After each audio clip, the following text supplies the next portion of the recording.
Assalamualaikum warahmatullahi wabarakatuh. Sebelumnya, perkenalkan kami dari kelompok 7, kelas B, dari program studi S1 Ilmu Lingkungan, dengan anggota saya sendiri, Senada Indah Tuknegari, dengan NIM M08200076, dan teman saya, Muhammad Syafi Reza Pratama, dengan NIM M08200058, Mukhlisa Nadia Isa dengan NIM M08200060, Mutia Zakiatul Fauziah dengan NIM M08200061, dan Zara Hanun dengan NIM M08200082. Di sini kami akan mempresentasikan hasil kerja kelompok kami mengenai analisa kelayakan usaha kedai roti dan kopi.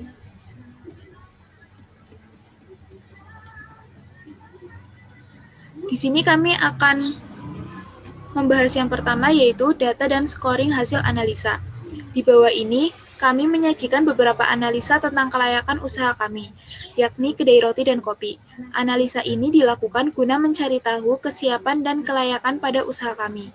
Kelayakan dan kesiapan usaha dianalisa secara kualitatif, yaitu dengan meninjau jumlah skor keseluruhan terhadap rank nilai dalam setiap kategori. Pada setiap tabel analisa memiliki 3 kolom penilaian, yaitu penilaian dengan skor 1, aspek pemenuhan kualifikasi yang kurang, skor 3 untuk indikasi kesesuaian pemenuhan kualifikasi yang dinilai baik, dan skor 5 untuk indikasi kesesuaian pemenuhan kualifikasi yang dinilai sangat baik. Selanjutnya, tabel yang pertama yaitu analisa penetapan kelayakan usaha baru. Dengan aspek penilaian, pengetahuan dan pemahaman pasar. Kelompok kami memberi nilai 3, yaitu masih kurangnya informasi mengenai pasar. Selanjutnya, aspek persiapan produk. Kelompok kami memberi nilai 5, yaitu produksi dilakukan dengan persiapan yang sangat matang.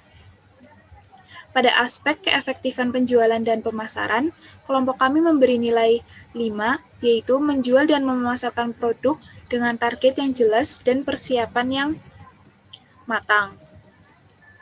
Pada aspek persaingan produk, kelompok kami memberi nilai 3, yaitu produk bertahan di dalam persaingan dengan lingkup kecil.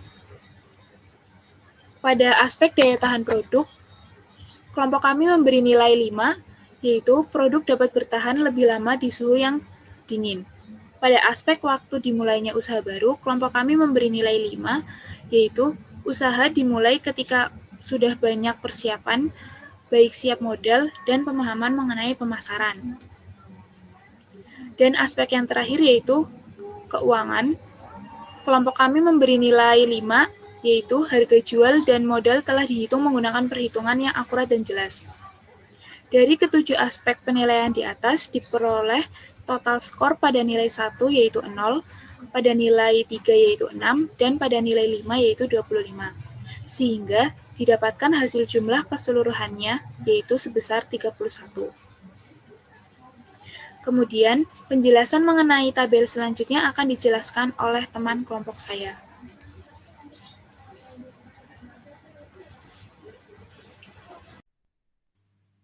Berikutnya adalah penjelasan mengenai analisa penetapan kelayakan teknis.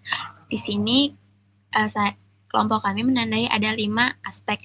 Yang pertama adalah kesiapan alat dan bahan produksi.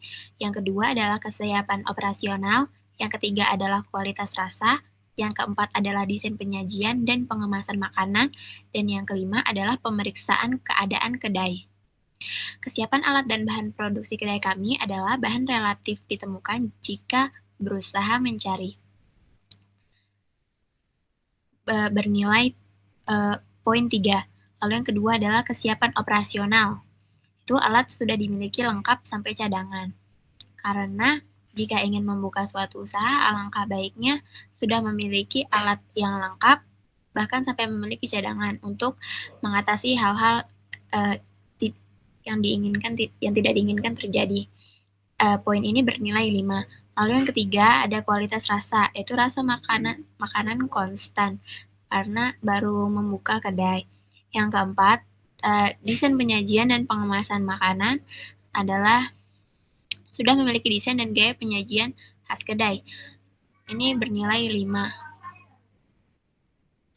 Lalu yang kelima dan yang terakhir adalah pemeriksaan keadaan kedai, yaitu pemeriksaan 2 minggu sekali. Hal ini untuk mencegah terjadinya hal yang tidak diinginkan. Dari analisa penetapan kelayakan teknis, jumlah keseluruhan poin yang didapatkan adalah 19.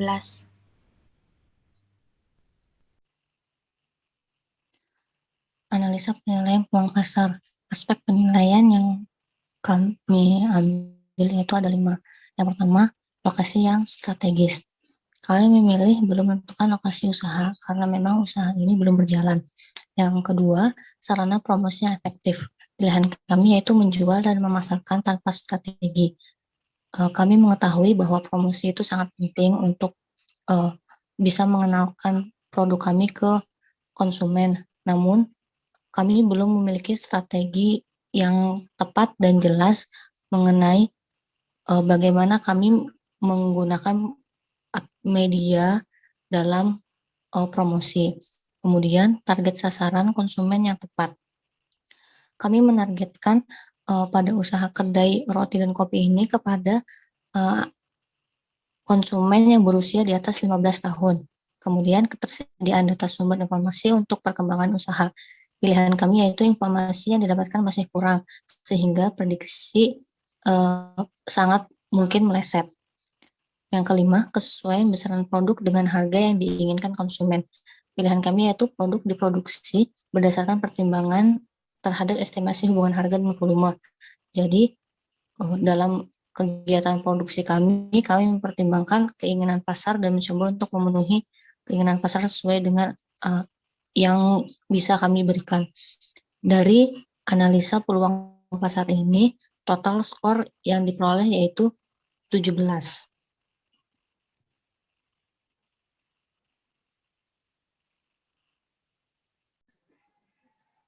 Oke, saya lanjutkan pada analisa penerapan persaingan. Yang di sini analisa penerapan persaingan mempunyai satu aspek penilaian, yaitu identifikasi terhadap strategi dan daya saing produk. Di sini kelompok kami menetapkan pada skor 3, yaitu identifikasi hanya estimasi belaka, yaitu kita mengidentifikasi tidak secara sedetail mungkin, hanya mengetahui persaingan yang ada dan kekuatan daya saing produk kita.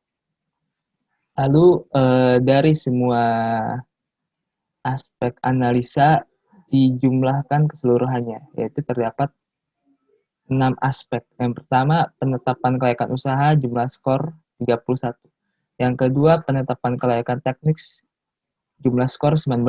Yang ketiga, penetapan peluang pasar jumlah skor 17. Yang keempat, penilaian finansial jumlah skor 18. Yang kelima, kemampuan organisasional jumlah skor 11. Dan penetapan persaingan jumlah skor 3. Lalu dijumlahkan keseluruhannya yaitu menjadi 99. Yang dijumlahkan keseluruhannya. Lalu penetapan kuadran pada usaha kedai roti dan kopi terdapat 24 aspek dalam 6 poin analisa dan terdapat 3 kelas dengan skor 1, 3, dan 5. Dengan demikian didapatkan nilai total maksimalnya itu 24 dikali 5 sama dengan 120. Sedangkan hasil skor berdasarkan tabel pada pembahasan bagian B diperoleh jumlah keseluruhan sebesar 99 poin. Untuk menentukan ide bisnis kedai roti dan kopi, ini masuk dalam kelas kurang layak, layak atau sangat layak. Perlu diketahui nilai interval sebelumnya antar kelas yang diperoleh dari 31,5 dibagi 3 sama dengan 51,6 atau sama dengan 51,7. Dengan 31 merupakan skor tinggi dari tiap tabel analisis. Maka berdasarkan nilai interval tersebut, range nilai dari tiap kelas adalah sebagai berikut. Skor 1 hingga 51,7 dikategorikan sebagai kurang layak. Skor 52,7 hingga 103,4 dikategorikan sebagai layak dan 104,4 hingga 145 dikategorikan sangat layak. Dengan perolehan skor sebesar 99 poin terhadap analisa kelayakan usaha kedai roti dan kopi, maka berdasarkan rentang nilai kelas yang ada usaha kedai roti dan kopi dalam dikategorikan sebagai layak. Mungkin hanya ini yang bisa kami sampaikan, kami paparkan dari kelompok 7.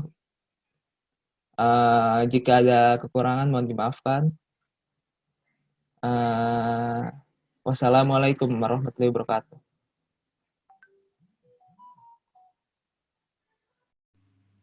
Berikutnya, saya akan menjelaskan tentang analisa kemampuan organisasional dalam kedai kami. Terdiri atas 3 aspek penilaian. Yang pertama adalah jam aktif bekerja, yang kedua adalah kebutuhan staf, dan yang ketiga adalah kemampuan pekerja. Jam aktif bekerja ini disesuaikan dengan jam aktif pembeli bernilai 3. Lalu yang kebutuhan staf adalah jumlah staf dicukupkan. Karena kedai kami baru buka sehingga belum memiliki keuangan yang stabil. Yang ketiga adalah kemampuan pekerja. Kami akan merekrut mahasiswa dengan pengalaman bekerja agar pelayanan serta penyajian di kedai kami memuaskan. Total skor yang didapatkan dari analisa kemampuan organisasional adalah 11. Analisa selanjutnya yakni mengenai penetapan finansial. Ada 4 aspek penilaian yang dibahas di sini. Yang pertama adanya estimasi dana, yang kedua ketersediaan sumber dana, yang ketiga kesesuaian dana dengan biaya yang diperlukan, dan yang terakhir adanya dana cadangan. Yang pertama adanya estimasi dana yang diperlukan. Di sini akan mendapat skor 1 ketika tidak dilakukan perencanaan estimasi. Akan mendapat skor 3 ketika estimasi yang dilaksanakan masih kurang jelas. Dan akan mendapat skor 5 ketika masih telah dilakukan secara teliti dan cermat. Di sini mendapat skor 3, yakni estimasi yang dilaksanakan masih kurang jelas, yang diakibatkan oleh kurangnya informasi yang didapat. Yang kedua, ketersediaan sumber dana. Akan mendapat skor 1 ketika belum teridentifikasi. Akan mendapat skor 3 ketika sudah teridentifikasi namun dana belum cukup. Dan akan mendapat skor 5 ketika dana sudah teridentifikasi dan sudah cukup. Di sini akan mendapat skor 5, yakni sumber dana sudah teridentifikasi dan sudah cukup. Aspek yang ketiga yakni mengenai kesesuaian dana dengan biaya yang diperlukan. Di sini akan mendapat skor 1 ketika dana yang ada masih kurang dari dana yang diperlukan. Akan mendapat skor 3 ketika dana yang ada masih kurang namun masih bisa diatasi. Dan akan mendapat skor 5 ketika dana yang sudah ada sudah sesuai dengan dana yang diperlukan. Di sini mendapat skor 5 karena dari sumber dana yang sudah ada sudah menutupi biaya yang diperlukan. Aspek yang terakhir yakni adanya dana cadangan. Di sini akan mendapat poin 1 ketika dana cadangan belum terpikirkan. Akan mendapat skor 3 ketika dana cadangan sudah terpikirkan namun belum terlaksana. Dan akan mendapat skor 5 ketika dana cadangan sudah terlaksana. Di sini sudah disediakan dana cadangan. Sehingga skor yang didapat ada 3 ditambah 15, sehingga jumlah keseluruhan skor adalah 18.